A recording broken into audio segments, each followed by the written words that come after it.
سانحہ پیمز پر وزیر اعظم کی تحقیقاتی کمیٹی نے چلڈرن اسپتال کی نرسری کے عملے سے تحریری بیانات طلب کر لیے۔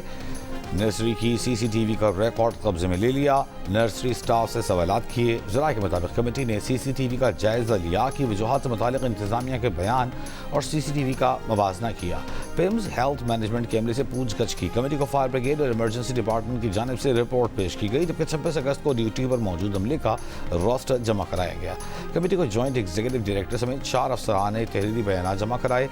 کمیٹی 48 گھنٹوں میں عبوری تحقیقاتی رپورٹ وزیر اعظم کو پیش کرے گی۔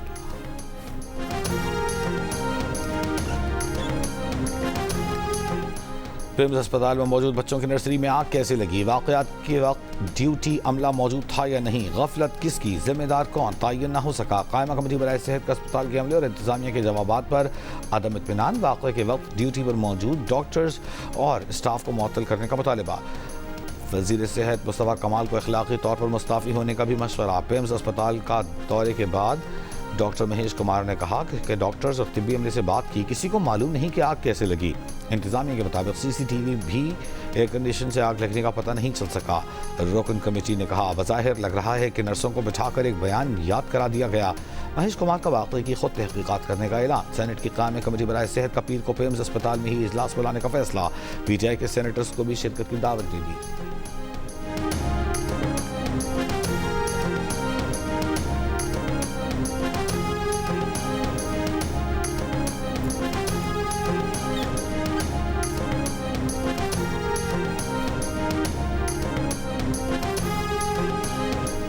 پیمز اسپتال کے پاس فائر سیفٹی کا این او سی موجود نہ تھا۔ اسلام آباد ہیلتھ کیئر ریگولیٹری اتھارٹی کی جانب سے اسپتالوں، لیبارٹریز اور کلینکس کو بغیر فائر سیفٹی انتظامات کے لائسنس دیے جانے کا انکشاف۔ اتھارٹی کے اپنے دفتر میں بھی فائر سیفٹی کے ناقص انتظامات، فائر سیفٹی سرٹیفکیٹ موجود نہیں۔ ذرائع کے مطابق اتھارٹی فائر ڈپارٹمنٹ کے این او سی کے بغیر ہی لائسنس کی تجدید کر دیتی ہے۔ اسپتالوں میں سالانہ ریسکیو ٹریننگ کی تصویروں کا سہارا لیا جاتا ہے۔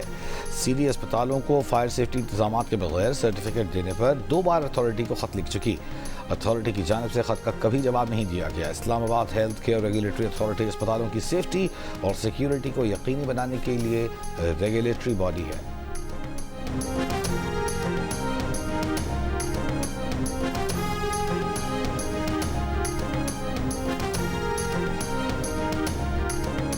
پی ٹی آئی کا سانحہ پیمز پر غیر جانبدار تحقیقات کا مطالبہ۔ اسلام آباد میں پریس کانفرنس میں علی محمد خان نے کہا کہ پیمز واقعے نے موجودہ نظام پر سوالات اٹھائے ہیں۔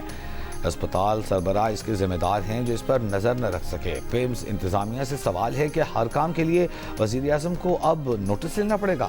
پیمز میں کچھ شخصیات ایسی ہیں جنہیں ہٹانا مشکل ہے۔ Secretary general P T I Salman Akram Raja نے کراچی میں پریس کانفرنس میں کہا کہ سانحہ پیمز کو بھول نہیں سکتے۔ کمیٹی بنا کر واقعے کو بھولنا نہیں چاہیے۔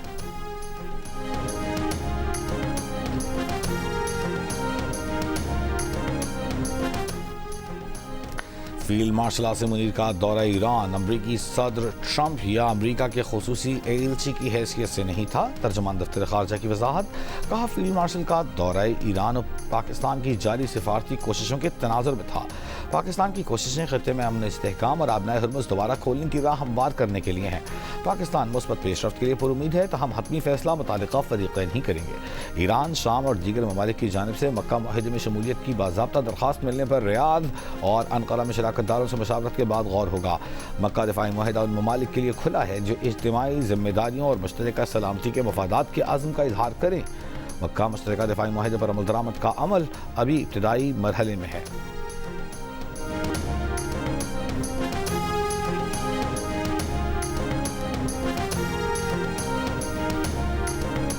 ایران کے صدر مسعود پزشکیان کا کہنا ہے کہ ایران کمزور نہیں، اپنا دفاع کرنا جانتا ہے۔ اپنے ملک کا دفاع کرنا ہمارا جائز حق ہے اور ہم نے یہ حق استعمال کیا۔ تہران میں انٹرنیشنل اسلامک یونٹی کانفرنس سے خطاب میں انہوں نے کہا، اسلامی ممالک کو خطے کی سلامتی خود سنبھالنی چاہیے اور ایک دوسرے کی سلامتی کو نقصان نہ پہنچانے کا عہد کرنا چاہیے۔ فلسطین کے دفاع اور اس پر قبضے کو مسترد کرنا اپنی ذمہ داری سمجھتے ہیں۔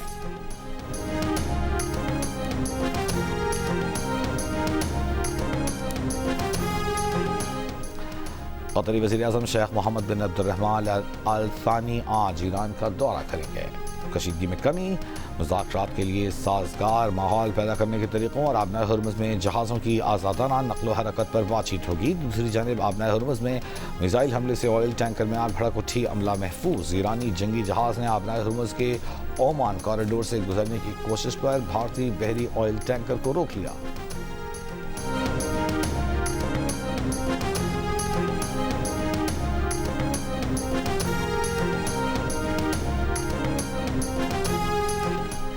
بانی پی ٹی آئی اسپتال منتقلی کیس میں عظمیٰ خان نے توہین عدالت کی فوری سماعت کے لیے دوبارہ درخواست دائر کر دی۔ پی ٹی آئی وکلاء کا رجسٹرار سپریم کورٹ سے ملاقات میں توہین عدالت کا مقدمہ فوری سماعت کے لیے مقرر کرنے کا بھی مطالبہ۔ رجسٹرار سپریم کورٹ نے جواب دیا کہ جن گراؤنڈز پر پہلی درخواست مسترد ہوئی اسی پر دوسری منظور نہیں ہو سکتی۔ اگر دوسری درخواست میں کوئی نیا گراؤنڈ لیا گیا ہے تو جائزہ لیا جائے گا۔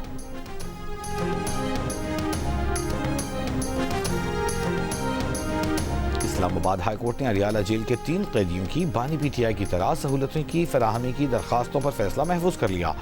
دوران سماعت وکیل درخواست گزار نے کہا کہ بانی کو نجی اسپتال میں علاج کی فراہمی کا سپریم کورٹ کا 18 اگست کا آرڈر آج تک برقرار ہے۔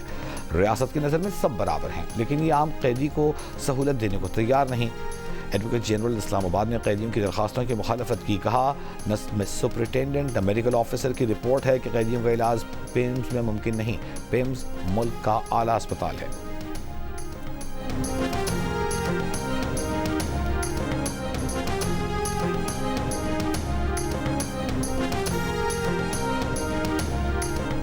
صدر نون لیگ نواز شریف نے بیرسٹر افتخار گیلانی کو وزیر اعظم آزاد کشمیر کے لیے نامزد کر دیا۔